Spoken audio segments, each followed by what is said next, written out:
Hare Krishna, dear devotees, please accept my humble obeisances.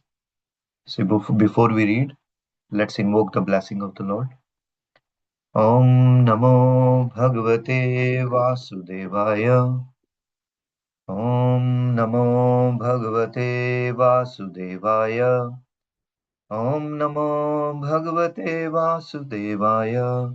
Om Ajnanatimirandasya Jnananjanashalakaya चक्षुरुन्मिलितं येन तस्मै श्रीगुरुवे नमः वाञ्छाकल्पतरुभ्यश्च कृपासिन्धुभ्येव च पतितानां पावनेभ्यो वैष्णवेभ्यो नमो नमः ईश्वरा परमा कृष्णः सच्चिदानन्दविग्रह अनादिरादिर्गोविन्दः सर्वकारणकारणम् जय श्री कृष्ण चैतन्य प्रभु नित्यानंद श्री अद्वैता गदाधर श्रीवासदि गौर भक्तविंदा हरे Krishna Krishna Krishna Hare Hare Hare Ram Ram Ram Hare Hare.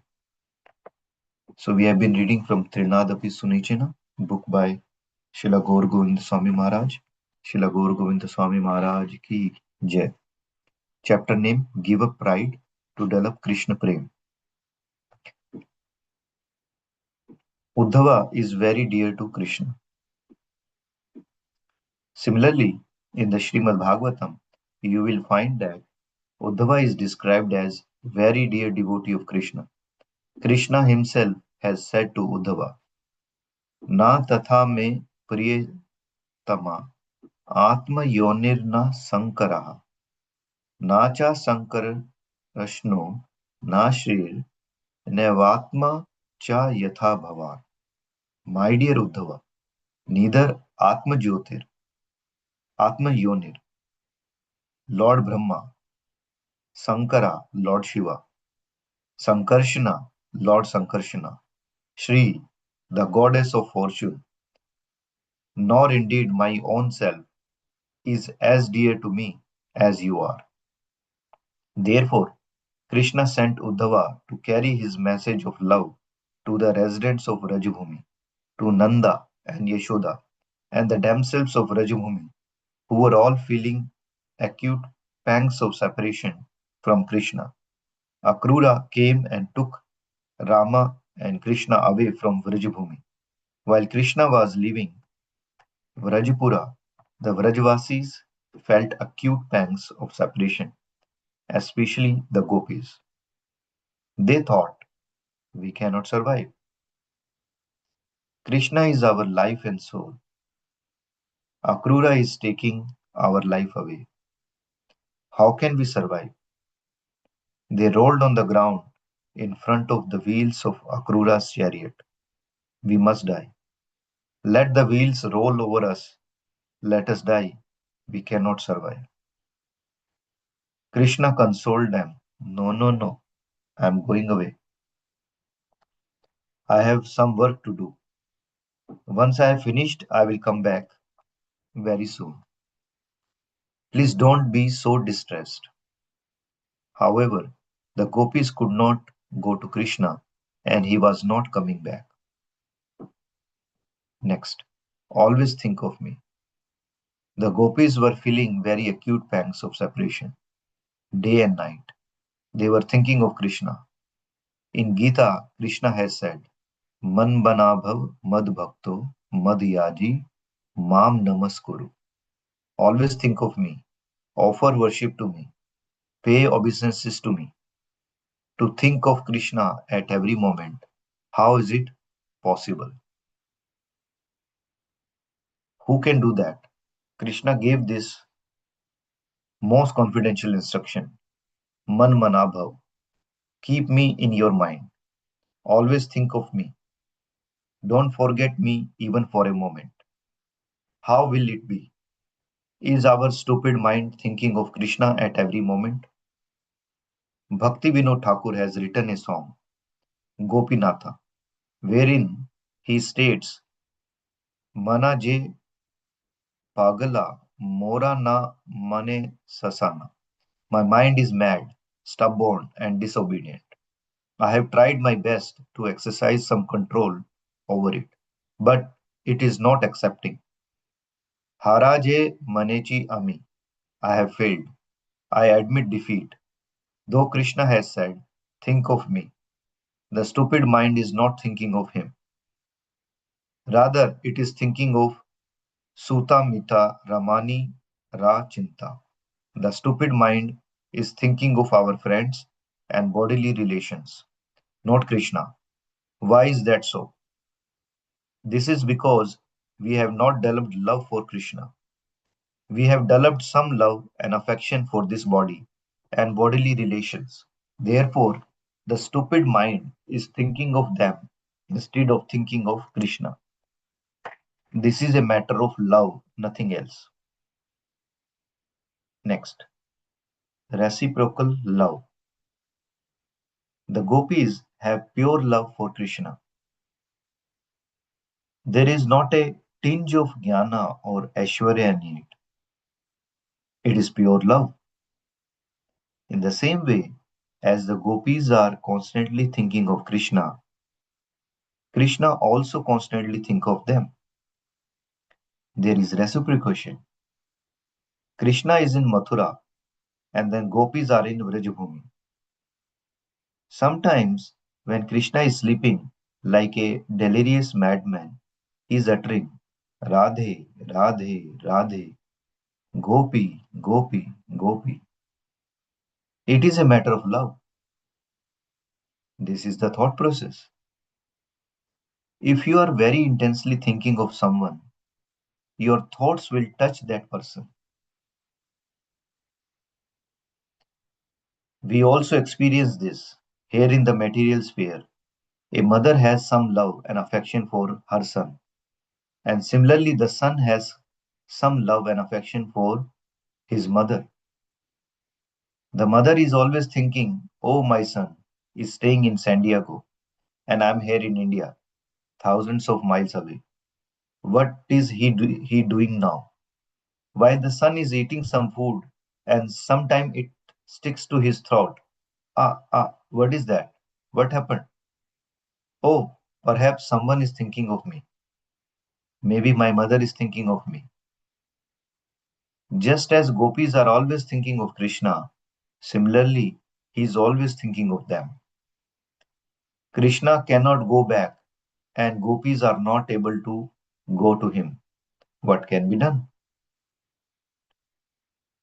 Krishna decided to send a message of love. However, who can carry such a message?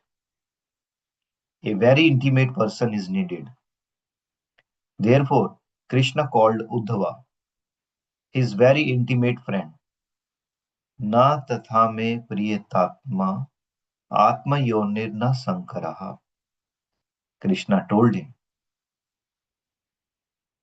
Gacchodva vrajam somya pitro na pritim avaha gopinam mad viyogadim mad sandesha vimochaya. Krishna has said in the 10th canto of Srimad Bhagavatam, O Uddhava, please take the message of love and go to Vrajabhumi. My father and mother are feeling very acute pangs of separation from me. They are distressed, and Gopinam, the Gopi themselves of Rajbhumi, Mad Gadim, are distressed and feeling very acute pangs of separation from me. They are lamenting. Please go, deliver the message, and give them some consolation. He sends the message through Uddhava. Thus Uddhava went. Next, the gopis are always thinking of Krishna.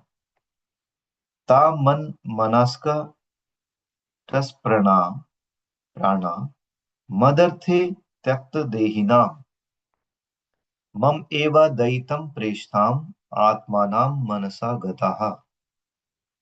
Krishna has said in Bhagavad Gita, Man mana bhav, and in 10th canto of Bhagavatam, the example is given.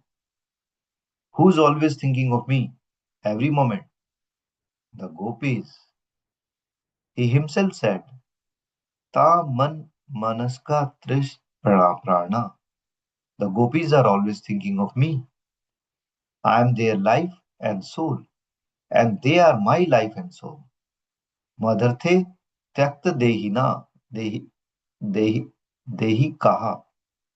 They are even prepared to give up their body for me.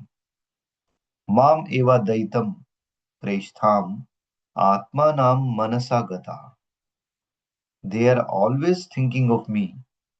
Often they faint, and because of this, they have been able to survive. Otherwise, they would have died. This is what Krishna said when he sent Uddhava to Vrajabhumi. Next, Uddhava is a Jnani Bhakta. Yet there is another reason why Krishna sent Uddhava. Who is Uddhava? Uddhava is Brahaspati Shishya, a disciple of Brahaspati. Uddhava is also very dear friend of Krishna. Uddhava looks exactly like Krishna. They have the same complexion, same stature. They look exactly the same. However, Uddhava is Brahaspati Shishya, Brahaspati Jnani. Brahaspati has imparted jnana to Uddhava, but not prema. Therefore, like Arjuna, Uddhava had developed pride that he was a great jnani. Because he was a disciple of Brahaspati, a jnani guru, Uddhava is also very dear to Krishna. Therefore, Krishna must rid him of his pride. That was another purpose of sending Uddhava to Vrajabhumi. When Uddhava goes there and sees the love of the gopis, then his pride will be crushed, and only then will he be able to develop prema. If he remains proud, he cannot develop prema. Therefore, out of his mercy, Krishna sent Uddhava to Vrajabhumi. So, in the interest of time, we'll stop here. Shila Gaur Govinda Swami Maharaj ki jai. Now we'll read Srila Prabhupada Lilamrita. Srila Prabhupada ki jai. His Holiness Satsvarup Das Goswami Maharaj ki jai. So we are at volume 6. We started volume 6 last week, and now we are at the first chapter. Please distribute books.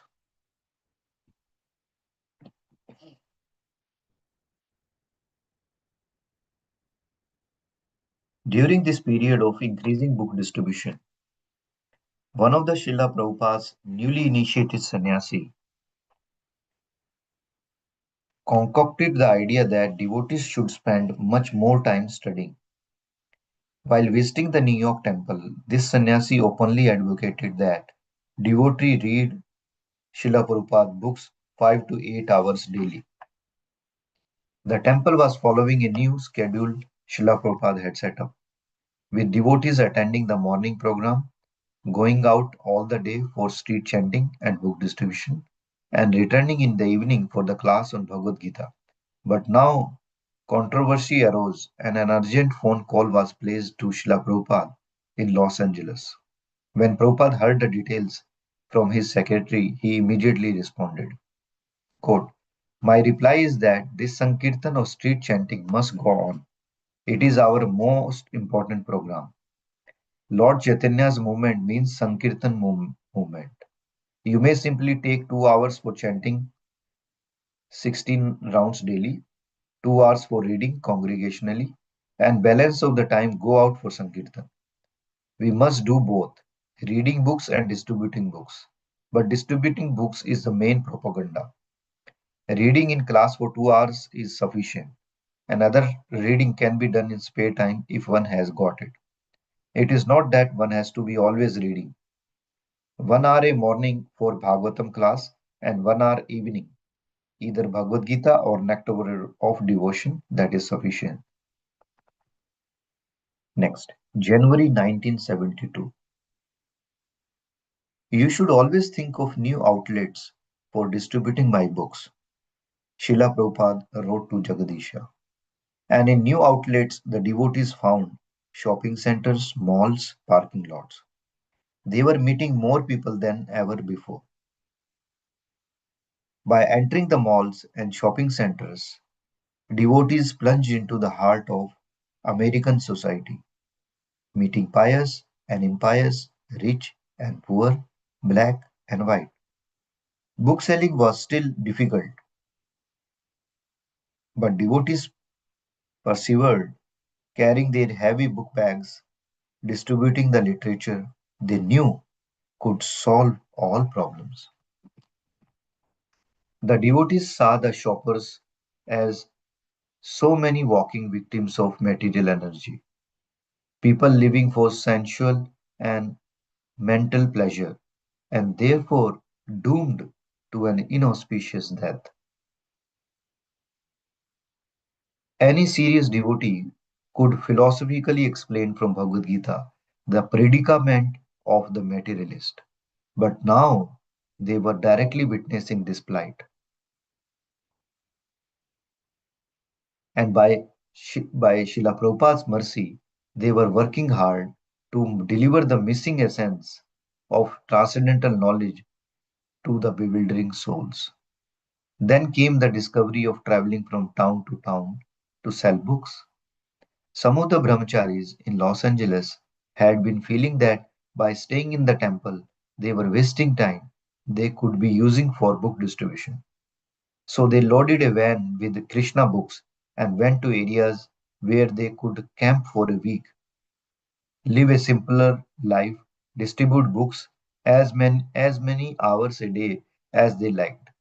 This traveling Sankirtana produced another significant increase by creating an environment wherein man could become fully absorbed in their work. The new program spread quickly throughout the ISKCON world, and Srila Prabhupada liked it. Quote, I am very glad to hear from you the wonderful news of traveling party in England. I think people of that place are becoming more and more inclined for this Krishna conscious movement. They are inviting you to stay at their houses. They are taking books, becoming sometimes devotees. All of these were very encouraging signs to me. Simply go on in this way, stopping in every village and city in England, Scotland, or if there are other places like Ireland. Simply stop for some time, distribute books, hold Sankirtan procession, answer their questions, give some leaflets or some information freely, distribute prasadam wherever possible, at least some small thing. And if there is some genuine interest being shown, then request the town people to arrange some engagements for speaking in their schools or in someone's home or hall, like that. In this way, remains always without anxiety for destination and comfortable situations. Always relying only on the mercy of Krishna for your plan, just go on preaching his message and selling his books wherever there is interest. We shall not waste if there is no interest or if people are unfriendly. There are so many places to go.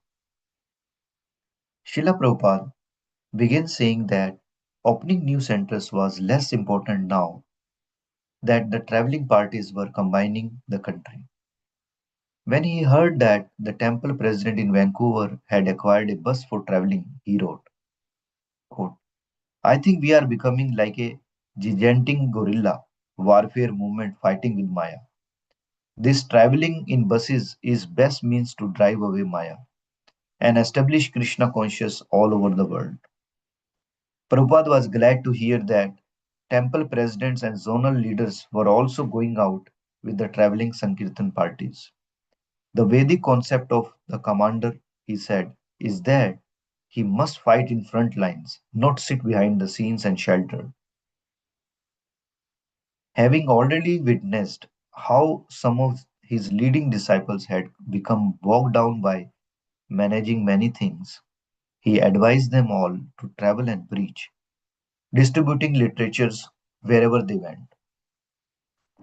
Practically, this ISKCON organization is there because I have been always traveling.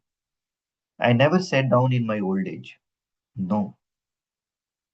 So you follow my example and preach widely all over the world. This is Chaitanya Mahaprabhu's version. When a devotee in California wrote Srila Prabhupada for permission to give up married life and go on traveling Sankirtana, Prabhupada replied that to give up family life was not necessary. Lord Chaitanya had taught that being a sannyasi or a grasta did not matter as long as one fully served Krishna. A householder could also sometimes travel and distribute books with or without his wife. Near the end of 1972, the BBT newsletter, now compiled by Karandhara's assistant Rameshwara, reported the ever increasing results of book distribution.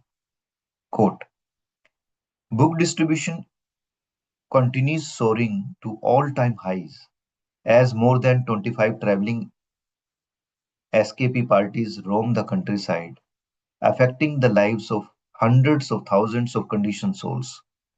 Since mid September, we have distributed over 15,000 complete Krishna trilogy sets. And since mid August, we have distributed over 9,000 soft Bhagavad Gitas and over 950 hard Bhagavad Gitas. Macmillan too had completely sold 20,000 Gitas sold commercially and is reprinting large quantities for the Christmas rush. Another breakthrough for book distribution came at the end of 1972. The previous year, devotees had taken advantage of the Christmas season by selling Krishna book door to door. But one had been aware just how significant the Christmas season could actually be. Rameshwara. It was on December 22nd, 1972, that we accidentally discovered Christmas Marathon in Los Angeles. Of course, we noticed a great increase in number of people going into the stores, and stores were staying open sometimes until midnight. I was standing in front of Burbank Zodis. We were having an intense competition with the prices in Los Angeles, and it was building up to a feverish pitch. So after distributing madly all day long, I had collected about $350 and distributed 650 magazines. It was about 10 o'clock at night. I was convinced this was the new world's record in ISKCON and that nobody was possibly going to beat me this day. Even though store was open until 12, business has started slowing off, and I was thinking maybe I should go back. Undoubtedly, everyone is back already. No one has ever stayed out past 8 o'clock. They will all be waiting up for me. I should not keep them waiting up. So, in this way, my mind was convincing me to go back. By 11 o'clock, the store was completely dead. I got into the car and started driving back. On the way back, I passed another Zodis called Hollywood Zodis on the Sunset and Western. I was torn whether to stop or not because that store was crowded and was going to be open until midnight. But I decided no, I will go back because other devotees will be waiting up to see how many books I distributed. So I just kept driving. I finally arrived at the temple at about 10 minutes to 12 and I burst into Sankirtan room. But the only person there was Secretary Madhukanta. I said, oh no, everyone went to bed. He said, no, nobody is back yet. I was the first one back. That was the discovery of first Christmas marathon. It was completely unplanned. No one had ever instructed anyone to stay out that late. We just did it spontaneously. Finally, at about 1:30 in the morning, all the devotees had returned, and we were all sitting around looking at the Sankirtan map. We could not sleep. We were so excited to go out. We were thinking where we can find plenty of conditioned souls to distribute books to. Our noise and raucous laughter was like a drunken party, and it woke up Karandhara, who was sleeping in his office in the next room. He came stumbling in, wiping the sleep from his eyes, but when he saw us and saw what was going on, he burst out laughing and sent us all bed, saying, "Get ready for tomorrow." So, in this way, we performed the 3 day marathon December 22nd, 23rd, and 24th. No one had ever distributed as many books before in the history of our movement. A big day had been considered to be somewhere between 25 and 40 books, but we were distributing between 5,000 and 6,000 pieces of literature a day for a 3 day period. One temple had distributed almost 18,000 pieces of literature in just 3 days. So, dear devotee, next page, what I'm looking at, they have shown two pictures. In one picture, Srila Prabhupada tours the new office of Bhakti Vedanta Book Trust in Los Angeles, June 1975. So he's looking at, and then below there is another picture with the title Srila Prabhupada with the members of Radha Damodar Bus Party in Chicago, July 1975. So these pictures are shown. I can post in the group with the four buses standing with group of devotees in the center deities and Srila Prabhupada. Next also there are a couple of pictures. Oh, there are many pictures actually. So if you have this book 6, volume 6, you can look at the pictures. At this time, Srila Prabhupada was in Bombay, where his attempt to secure the land in Juhu had become entangling. The landlord was now refusing to sell the property and was trying to evict the devotees, even though Srila Prabhupada had already installed Radha Krishna deities on the land. Although these matters were causing Srila Prabhupada anxiety, he continued his usual daily duties, taking his morning walk, lecturing in the evening from the nectar of devotion, corresponding with and receiving news from his centers around the world, even organizing a Bombay Pandal festival for January. When Prabhupada received the news of book distribution in Los Angeles and elsewhere in United States, he was very pleased and amazed. Although involved with many affairs from throughout the world, he put them aside and relished the overwhelming victory of book distribution in America. Immediately he called in his personal secretary and dictated letter. Quote, "My dear Rameshwar, I beg to acknowledge the receipt of your letter dated December 27, 1972, and with great happiness I have read your figures of amount of books sold during 3 day period. December 22nd to 24, 1972. It is scarcely believable, believable that more than 17,000 books could have been sold by one temple in 3 days. That indicates to me that people are at last becoming little serious about this Krishna conscious movement in your country. Otherwise, why they should buy our books? But they can see that our boys and girls devotees are so much sincere and serious to distribute the message of Krishna conscious, they are at once struck by seeing them and therefore they appreciate and purchase. This is unique in the world. So I'm so much pleased upon all of you boys and girls in Los Angeles and all over the world who are understanding and appreciating this unique quality of our transcendental literature. And voluntarily, they are going out to distribute despite all circumstances of difficulty. By this effort alone, they are assured to go back to home, back to Godhead. So, in the interest of time, we'll stop here. Srila Prabhupada ki jai. His Holiness Satsvarup Das Goswami Maharaj ki jai. So, thank you, dear devotees, for listening to me, and please forgive me if I made any mistake. Anybody has any question, correction, chastisement, or realization before we continue chanting?